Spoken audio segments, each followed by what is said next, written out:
आज हम लोग बात करें कैरियर इन्वर्टर एसी के एरर कोड के बारे में।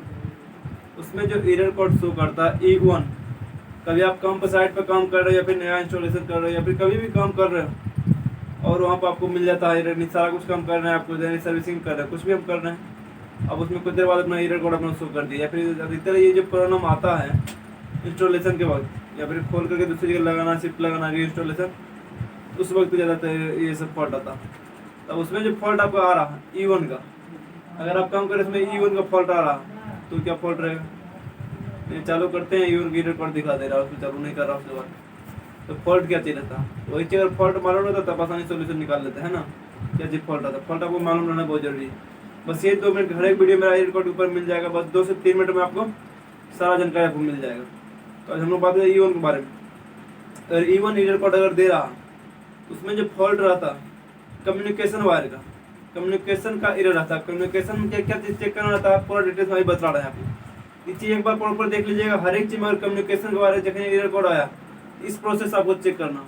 सबसे पहला जब आपको चेक करनी है कम्युनिकेशन एरर का, कम्युनिकेशन मतलब होता क्या चाहिए इसे समझ लीजिए। इंडोर और आउटडोर जो मेरा लगा हुआ, और इंडोर जो प्रोग्राम आउटडोर के लिए भेजता है और आउटडोर जो है मेरा प्रोग्राम इंडोर के लिए भेजता है, दोनों एक आदमी पर दूसरा आदमी, दोनों आदमी हम लोग बात करते हैं, यानी कि आवाज़ के थ्रू जो बात कर रहे हैं, ये चीज़ मेरा कम्युनिकेशन को दर्शाता है। और वहाँ पे AC भी, यानी इंडोर और आउटडोर, वो दोनों करंट के द्वारा यानी सिग्नल के द्वारा वो कम्युनिकेशन को दर्शाता।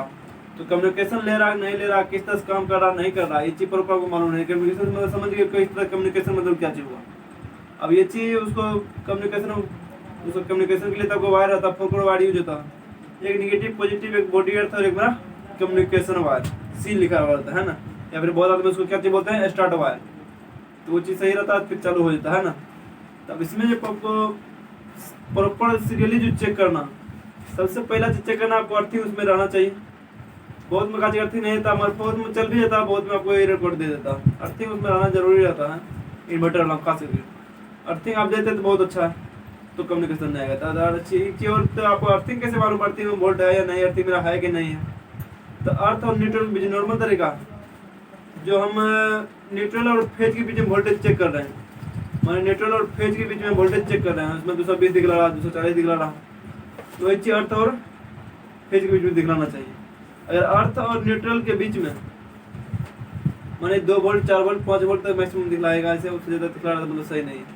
तो उससे अगर कम दिखला रहा था वो अच्छा, यानी माने 2 वोल्ट अर्थ और न्यूट्रल के बीच में 2 वोल्ट दिखला रहा है, तो कम्युनिकेशन, ये कम्युनिकेशन बोल रहे हैं, अर्थ और फेज के बीच में जो अर्थ और न्यूट्रल में वोल्ट जो बदलाएगा वो वोल्ट आपको न्यूट्रल और फेज के बीच में 2 वोल्टेज, मैंने अर्थ और न्यूट्रल में 2 वोल्ट बदलाया, तो 2 वोल्ट जो एक्स्ट्रा बढ़ जाएगा मेरा न्यूट्रल और फेज के बीच में, जो पहले रहेगा उसमें एक्स्ट्रा बढ़ जाएगा आपको अर्थ और न्यूट्रल के, अर्थ और फेज के बीच में। अब इसमें है कि पहला चीज चेक करने के लिए आपको समझ गए होंगे, चलिए एक और आपको इसमें बतलाते हैं। मानिए एक मेरा ये अर्थ है, ये मेरा न्यूट्रल है, ये मेरा L है, अर्थ है और N है, ठीक है। तो न्यूट्रल और लाइन के बीच में मानिए कि 220 दिया, ठीक है, और अर्थ और लाइन के बीच में 222 दे रहा है, न्यूट्रल और अर्थ के बीच में 2 वोल्ट दे रहा है। यही 2 वोल्ट जो है ना, ये चीज में अर्थ और लाइन के बीच जुड़ जाता है, इसे आप समझ गए इस तरह से, तो इस तरह देना चाहिए। बस ये जो वोल्ट दे रहा है न्यूट्रल और अर्थ के बीच में, समझिए यही मेरा अर्थिंग को दर्शा रहा है, या फिर अर्थ और लाइन के बीच में अगर वोल्टेज दे रहा है, मतलब इससे भी मालूम कर सकते हैं कि मेरा अर्थिंग जो है प्रॉपर सही है और अर्थिंग मेरा दे रहा है, ठीक है, अर्थिंग मेरा सही है। अब मैंने ये चीज चेक कर लिया, तो उसके बाद रह जाता है मेरा वायर के लिए, प्रॉपर वायर नहीं, वो जुड़ा हुआ मेरा सही रहना चाहिए। उससे ऑस्ट्रेलाइजर में जो ऑस्ट्रेलाइजेशन निकला मेरा, और जो मेरा इंडोर के प्लेट में ठोके अंडर में जो दी है वो सही रहना चाहिए। अब इंडोर से जो मेरा आउटडोर के लिए वायर जा रहा है वो चीज मेरा सही से कसा हुआ रहना चाहिए। अगर वो आपका सही से कसा हुआ है, सही से कसा हुआ के प्रॉपर नहीं कि ABC और कम्युनिकेशन इस तरह दर्शाया होता है, अर्थिंग न्यूट्रल इस तरह पे करके दर्शाया होता है। आप उसमें ABC 1 2 3 लाइन न्यूट्रल अर्थ इस तरह करके देता है लेकर के, तो ये प्रॉपर आपको मिला लेना और प्रॉपर उसको देखना भी टाइट है या नहीं है। और उसके बाद जब इंडोर से लेकर के आउटडोर हम ले जा रहे हैं वायर को, तो वायर में मेरा कहीं पे कटिंग नहीं होना चाहिए। कटिंग होगा तो आप जॉइंट करेंगे, जॉइंट में बहुत लोग उल्टा पुल्टा जोड़ देता है, उसमें आपको एरर कोड शो करते कम्युनिकेशन का, जो कम्युनिकेशन उसका नहीं कर पा रहा है, इंडोर आउटडोर का अपना आपस में बातचीत सही से नहीं हो पा रहा, ठीक है। ये चीज समझ गए हम। उसके बाद वायर जल्दी अगर कटिंग है तो प्रॉपर जगह मैंने पहले से किया हुआ तो वायर आगे एकदम प्रॉपर सही रहना चाहिए, ऐसा नहीं जला हुआ के रहना चाहिए, कमजोर रहना चाहिए चीज़ नहीं। और जॉइंट है, जॉइंट को बढ़िया से टाइट करके, खूब ज़्यादा टाइट करके और प्रॉपर अलग अलग करके उसको टैपिंग करना, अच्छा उसको लगा देना। और ये भी मानिए कि बीच में जॉइंट भी सही नहीं है फिर भी रिकॉर्ड दे रहा, तो लास्टे का वायर देख लेना, जो आउटर हम लोग कनेक्शन करते हैं वो वायर में अक्सर गड़बड़ रहेगा। तो अच्छी अगर उल्टा लगाते हैं लाइन की जगह अर्थात की जगह पे उल्टा नहीं, कुछ भी अगर इधर उधर कर देना है वायर में, एबीसी जो हम इंडोर जोन है तो इंडोर के हिसाब से आपको वही वायर आउटडोर में आपको जुड़ा हुआ रहना चाहिए, प्रॉपर इंडोर और आउटडोर में मिला लेना, ऐसा नहीं उल्टा कोई भी एक वायर उल्टा करेंगे तो फिर रिकॉर्ड शो कर देगा। और ये भी सही है तो कैसे मालूम पड़ेगा क्या चीज़ खराब हुई है ना। तो बस यही चीज़ कि मतलब टाइट रहना चाहिए, समझ लीजिए प्रॉपर। तो अगर वायर सही से कम्युनिकेशन जो वायर है मेरा अगर टाइट नहीं रहता, अगर ढीला कहीं पर रहता या वायर कमजोर पड़ गया कहीं पे तो आपको कम्युनिकेशन नहीं कर पाता। और भी एक जगह यही तो हो गया, और भी सही तरीका से चेक करना रहेगा। तो वोल्टेज यानी कम्युनिकेशन ले रहा नहीं ले रहा, ये पूरा लास्ट तक देखेगा, यदि लास्ट में कोई ये चीज बता रहा यानी कि उसका क्या चीज करना है, कम्युनिकेशन ले रहा नहीं ले रहा कैसे मालूम पड़ेगा, है कि नहीं, वो किस तरह मालूम पड़ेगा। तो आराम से जो आउटडोर है मेरा चालू करने के बाद जो हम लाइन और नेटवर्क के बीच में वोल्टेज चेक कर रहे हैं वही मेरा लाइन और कम्युनिकेशन के बीच में वोल्टेज आना चाहिए, ठीक है।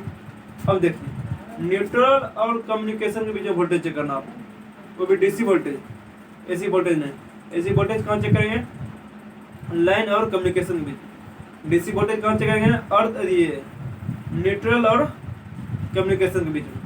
तो डीसी वोल्टेज कितना मिलना चाहिए, कुछ मॉडल में जो है कि 1 से लेकर के 20 वोल्ट तक बदलाता है, 1 2 3 4 5 इस तरह से, यानी आगे पीछे उसमें भागते रहेगा। और कुछ में लेकर 10 वोल्ट तक, कुछ में 20 वोल्ट डीसी का आसपास बदलाता है, आगे उन्हें कम रहेगा उससे। और कुछ में आपको 10 वोल्ट का आसपास होता है, अधिकतर में आपको 10 वोल्ट से कम ही बदलता है, 8 वोल्ट 7 वोल्ट 10 वोल्ट इस तरह से। और ये वोल्टेज दे रहा है और अर्थ वायर में आपको सही जुड़ा होना चाहिए। वोल्टेज अगर दे रहा है उस तरह से तब समझे कम्युनिकेशन कर रहा है, और उस तरह से वोल्टेज नहीं दे रहा समझ लिए कम्युनिकेशन कहीं कहीं सही तरह से नहीं ले रहा। ये चीज़ आपको पूरा प्रॉपर नेसेसरी तरीका से चेक करने की विधि है। इतना चेक करें तो कम्युनिकेशन का आप आसानी से दूर करते हैं, यही मेरा कम्युनिकेशन होता। तो वीडियो अच्छा लगे तो लाइक जरूर करिएगा और कमेंट भी करिएगा, और भी कुछ अगर गड़बड़ी और किसी चीज़ के ऊपर वीडियो चाहते तो आप कमेंट जरूर करिएगा, और हमारा अच्छा लगे तो सब्सक्राइब जरूर कर दीजिएगा।